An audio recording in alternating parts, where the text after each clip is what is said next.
Hello, thank you for joining. I'm Jannarone, editor-in-chief of IPO Edge, here with Mark Walker, who is the co-founder and CEO of Direct Digital Holdings. We are on site here at the ICR Conference in Orlando, Florida. Mark, thanks for taking some time to talk to us. Thank you. Thank you for your time. Now, I'd first like to point out that we know Mark well. We actually wrote a piece recently about his company. You can check that out. It's going to be published alongside this video here at the bottom of the article. Now, Mark, I want to start with your background. And as I highlighted in that piece, I think that your experience is really interesting in this case as a CEO because of the vantage points you had both on the publishing side and the media buying side. So can you just tell us a bit about, that background and, what led you to launch this company? Yeah, absolutely. I started off my career working in the digital space. I'm specifically working at a .com back in the late 90s. From there, spent a stint at Deloitte. And then after Deloitte, I ended up working at a Fortune 300 company, Reliant Energy or NRG Energy, where I was managing their digital team. There, I was also given the opportunity to become an entrepreneur, and I was given a budget and the opportunity to grow new revenue. And we ended up growing that business to roughly about $1 billion. So it gave me a different perspective because I was able to work on the digital side for a brand driving outcomes, KPI, ROI, specifically for a Fortune 300 company.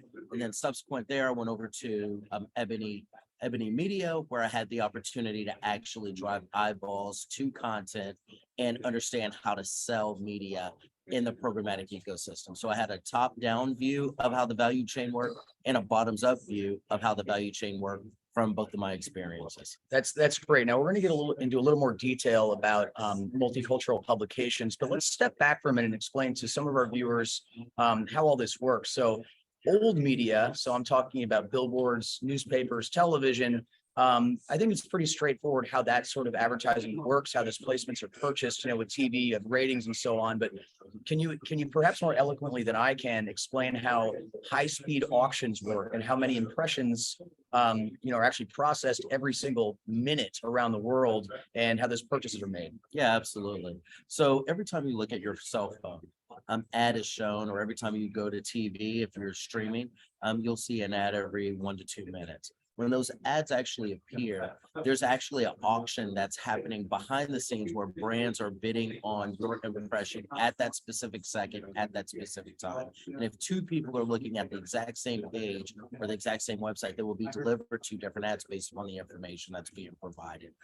Our software and our technology actually hosts those auctions for specific websites like US News, Hearst Properties, Ebony, Times of India. Those sites, we actually run auctions behind the scenes to show you ads from different brands that are actually bidding for your eyeballs and for your attention at that specific time. It goes through a long process from the buying process all the way to delivering on that software to your cell phone. And we actually sit on two sides of those transactions.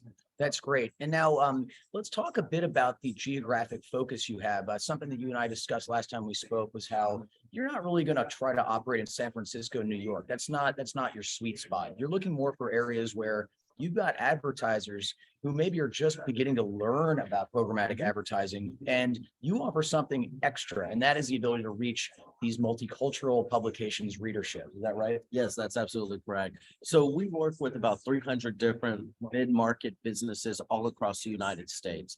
Those mid-market businesses are looking to drive KPIs and ROI specifically for their specific organization.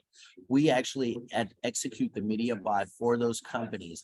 And part of the benefit of working directly with us is we have our own unique software that sits behind the scenes that actually is connected to roughly the largest population of multicultural publications throughout the United States.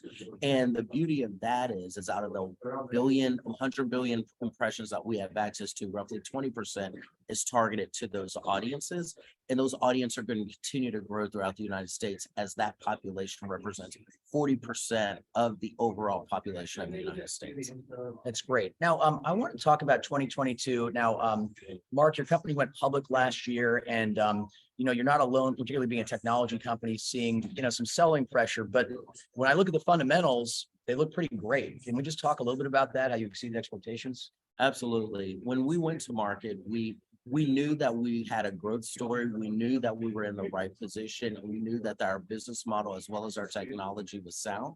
So we felt like, unlike a lot of other companies, we felt like we wanted to grow in the public market. So yes, we went out into market when we were at about 38 million of top line revenue. This year, we're projecting to be between 85 and 90 million of revenue. And we knew that we had a strong growth story.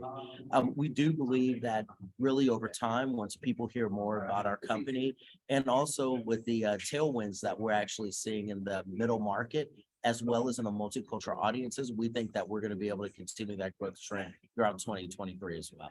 All right, great. So, I think that I understand fundamentally that a competitive advantage you have is offering access to this multicultural readership. But can you tell me anything else about the competitors out there? What else are you doing that they're not? Yeah, one of the things that we're doing that a lot of our competitors aren't is really that focus on that multicultural audience and focus on the middle market. We make investments in marketplace activities in Tulsa, Oklahoma, and Colorado Springs, and Nashville, Tennessee, and Knoxville, Tennessee. You won't see some of the larger ad tech players actually in those spaces, but we know that there's audiences there, and we also know that there are there are also small companies and mid-sized companies there that actually need media buying services, and we provide those services to those customers, and that gives us a competitive advantage. Our focus on the tier 2, tier 3 media markets. Great. Now, I want to ask you, you've done some M&A in the past, and that's part of the growth story. Should investors expect more of that, or is this going to be more of an organic growth opportunity the next year or two? Yeah, no, good question. In the last year, we really were executing on our organic growth strategy, and that's the benefit that you've seen us go from 38 million to 85, 90 million for this year, which is 130% growth. We believe that in 2023, that if there is a possibility of doing inorganic growth and see an opportunity for an acquisition, especially because there's 82 different SSPs in the marketplace or supply side platforms, which is what we compete with against Colossus Media, then we will be more than happy to explore that. But the one thing that we want to make sure is we maintain our growth trajectory and we maintain our profitability throughout 2023. And that's what we have a laser focus on. All right, great. Well, I think you might have just answered my question. I'll give you one more chance. So, we're 2 weeks into January here. We've got a whole year ahead of us. What are you most fired up about in 2023? Really, I'm fired up about really our growth opportunities that we're seeing for the near future. We do believe that when there's so much market turmoil, and I've been through 2 economic downturns in the digital space, there are more dollars that run towards accountable media where you can see the ROI, media where you can see the KPI. So you see this transition from traditional media over into digital media. And I think you're going to continue to see that trend for 2023 and 2024. And we're excited about that prospect. All right. Well, Mark, thanks so much. Mark Walker, who's the co-founder and CEO of Direct Digital Holdings, by the way, that trades under the ticker DRCT. Mark, thanks so much for joining us. It was great to see you today. Thank you very much. My pleasure. Thanks.